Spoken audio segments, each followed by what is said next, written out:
Yeah, this afternoon, Colleen Marshall had an exclusive interview with the former vice president. She's here now with that. Colleen? You know, and I talked with him about a broad range of topics. They only gave me a limited amount of time, but we squeezed in as much as we could. I talked to him about everything from trade to the chances he'll have a woman with him on the presidential ticket, and the claims by Bernie Sanders that Biden is ready to cut Social Security. One of the commercials that's running right now from the Bernie Sanders campaign is your voice, and the implication is that you would not support expansion of Social Security or Medicare. In fact, you might cut it. How do you react to that? It's a lie, flat out. He knows it. PolitiFact said it was not true. Biden insists his plan will expand Social Security and Medicare, and he will do that by eliminating the break in Social Security taxes now given to anyone who makes more than $130,000 a year.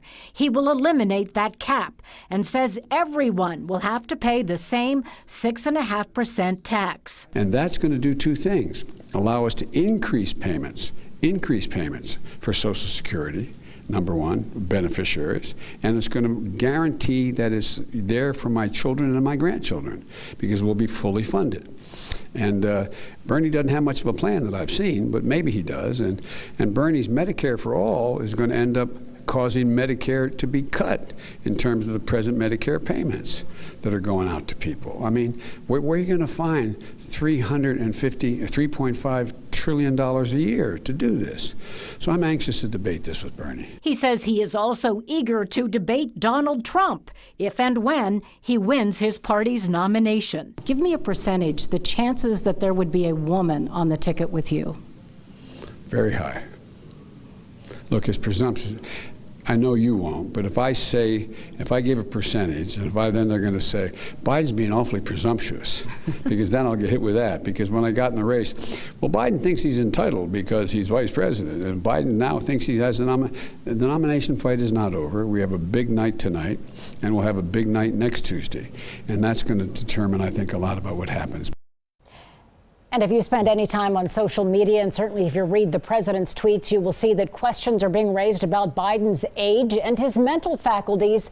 I asked him about that, and we'll have his answer to it tonight at 6. Oh, wow. What a tease there. What a tease. And what did he say about how important it is for a Democrat to come to Ohio and campaign? Well, he said this really is one of the bellwether states for any Democrat.